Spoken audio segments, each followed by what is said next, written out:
নমস্কার বন্ধুরা, আমি আবিরা মেনু কার্ডে আপনাদের স্বাগত। ইন্ডাকশনটা জ্বেলে নি, তারপর গল্প করব। কালকে গেছিলাম মামার বাড়ি। খাওয়া দাওয়ার পর সবাই মিলে গল্প করছি, এমন সময়তে সবাই মিলে ধরলো তোমাকে একটা কিছু রান্না করে খাওয়াতে হবে। তো কি রান্না করি? আমি ভাবলাম যে ঘরে তো সব শীতের সবজি আছেই, তো মামাকে বললাম, মামা তুমি একটু চিকেন নিয়ে এসো, তাহলে চিকেন স্যুপ বানাই। দিদা তখন ঘর থেকে বলে উঠলো, এই আমি কিন্তু চিকেন খাই না, তোদের ওই মাছ মাংস ডিম আমি কিছুই খাই না। ও দিদা তুমি রসুন খাও তো? হ্যাঁ হ্যাঁ, আমি পেঁয়াজ রসুন খাই, ওই মাছ মাংস ডিম খাই না। ঠিক আছে। তখন মামিমা বলে উঠলেন, এই আমি কিন্তু চিকেন খাওয়া না এখন একদম ছেড়ে দিয়েছি, চিকেন আমার একদম ভালো লাগে না। তাহলে কি হবে? আর মামা তখন বলছে, দূর, স্যুপ কি কখনো চিকেন ছাড়া ভালো লাগে? আমি কিন্তু চিকেন স্যুপই খাবো। আরে আরে হবে হবে, সব হবে বলে শুরু করলাম। প্রথমে দিদার জন্য স্যুপটা বানিয়ে নিচ্ছি। প্রথমে বাটার দিলাম কড়াই, দিয়ে রসুন দিয়ে দিলাম, তারপরে দিলাম আদা কুচানো, এরপর দেবো শীতের সবজি। এই পেঁয়াজ কলি, বাঁধাকপি সরু সরু করে কেটে রেখেছি, এটা দিয়ে দিলাম ফুলকপি জাস্ট ফুলটা নিয়েছি, ডাঁটাগুলো সব বাদ দিয়ে দিয়েছি। বাঁধাকপিরও কি করেছি, বাঁধাকপির ভিতরে নরম পাতাটা নিয়েছি যাতে তাড়াতাড়ি সিদ্ধ হয়ে যায়। এবার এর মধ্যে দিয়ে দেবো লবণটা একটু বেশি দিলাম, কারণ জল দেবো তো তখন অ্যাডজাস্ট হয়ে যাবে। দিয়ে এটা আস্তে আস্তে করে ভেজে নিচ্ছি। এরপর এর মধ্যে দিয়ে দিলাম কুচিয়ে রাখা গাজর, আর দিলাম লঙ্কা কুচানো, টমেটো কুচানো, সব দিয়ে ভালোভাবে নাড়তে থাকলাম। এরপর এটা একটু চাপা দিয়ে ইন্ডাকশনটা কমিয়ে দিলাম। হ্যাঁ, যা বলছিলাম, আমার দিদা আগে মাছ মাংস ডিম সবই খেতেন। দাদু মারা যাওয়ার পর থেকে ওনার মাছ মাংস ডিম খাওয়া বন্ধ হয়ে গেছে। উনি একদমই মাছ মাংস ডিম পছন্দ করছেন না।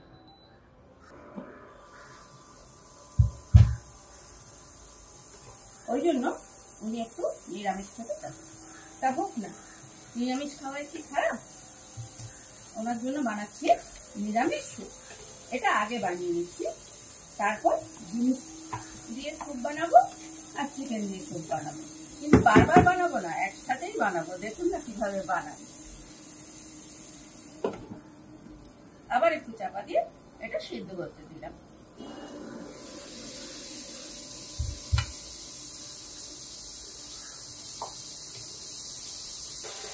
মোটামুটি ভাজা ভাজা হয়ে এসছে। এবার এর মধ্যে দিয়ে দিলাম ক্যাপসিকাম কুচানো। আপনাদের কাছে যদি red bell pepper, yellow bell pepper থাকে তাহলে আপনারা ওটাই দেবেন, আর না থাকলে শুধু ক্যাপসিকাম দেবেন। দিয়ে এটা আবার একটু নাড়িয়ে দিলাম। এই সময় গ্যাসের ফ্লেমটা ফুল দমে দিয়ে দিলাম, সরি গ্যাস না, ইন্ডাকশনের ফ্লেমটা ফুল দমে দিয়ে দিলাম। এটা ভাজা ভাজা হয়ে গেছে। এবার আমি এর মধ্যে ইউজ করব জল। এটা আমার 1.5 লিটারের মতো, এতে গরম জল আছে, আমি পুরো জলটা ইউজ করব। 1.5 লিটার জল এতে দিয়ে দেবো, কারণ সবজিগুলো তো ভালোভাবে সিদ্ধ হতে হবে, আর 3 রকমের স্যুপ বানাবো, তাই পরিমাণটাও বেশি হতে হবে। পুরো 1.5 লিটার জলটা এর মধ্যে দিয়ে দিলাম, দিয়ে এটা ঢাকা দিয়ে সিদ্ধ হওয়ার জন্য সময় দিলাম। আমার মামা বাড়ি হুগলি চুঁচুড়াতে। ওখানে আমরা গেলে যা আনন্দ হয় না, মামার ছেলে মেয়েরা সবাই আছে, আমরা ভাই বোনেরা মিলে সবাই খুব আনন্দ করি। আর মামা থাকে আমাদের খাবার দাবার জোগান দিতে। মামিমা একটু বিরক্ত হয় উল্টো পাল্টা রান্না করতে বললে, তখন কি করি আমরা ভাই বোনেরা সবাই মিলে গিয়ে লেগে পড়ি মামিমার সঙ্গে। তাহলে মামিমারও সুবিধা হলো, আমাদেরও বেশ আনন্দ হলো। আর আমি গেলেই আমাকে সবাই মিলে ধরে, তুই একটা ভালো মন্দ রান্না করে খাওয়া। তো রোজ রোজ আর কি পাই, আজকে ভাবলাম তাহলে স্যুপটাই করি। বাড়ির সমস্ত যাওয়া হয় না, মাঝে মধ্যে যাওয়া হয়, তাহলে আমরা গেলেই খুব আনন্দ হয়।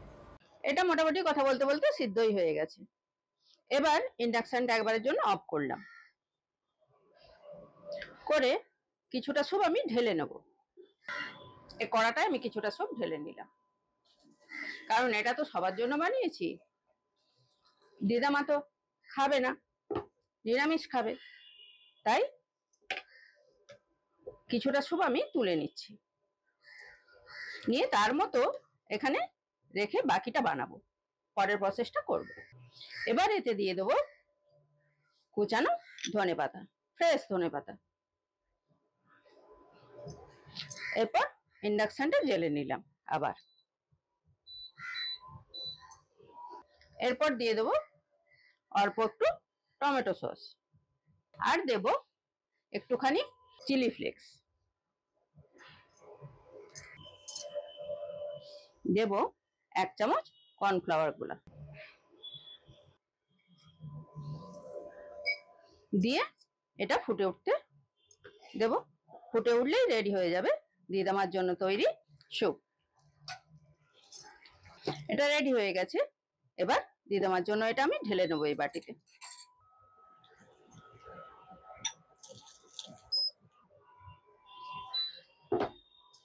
নিয়ে এটা আগে সরিয়ে নেব, কারণ ডিম মাংসের ছোঁয়া তিনি খাবেন না।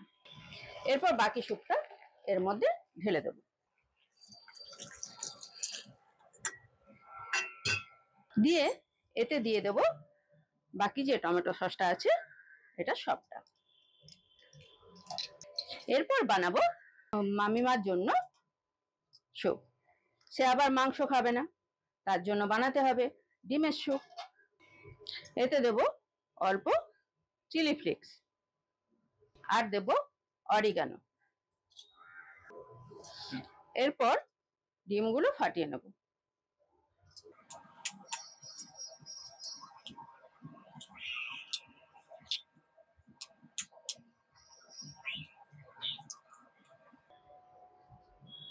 ডিমগুলো ফাটিয়ে নিয়ে একটু ভালো করে ফাটাতে হবে, ফাটিয়ে এর মধ্যে দিতে থাকবে অল্প অল্প করে।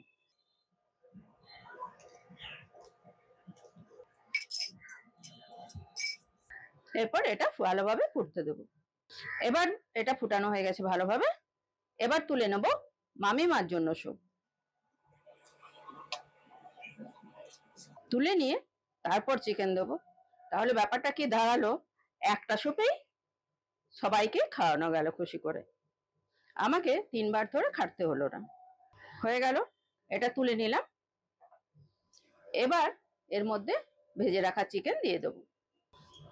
চিকেনটা আমি আগে থেকে ভেজে রেখেছিলাম, একসাথে স্যুপটা যাতে বানানো যায় সেই জন্য।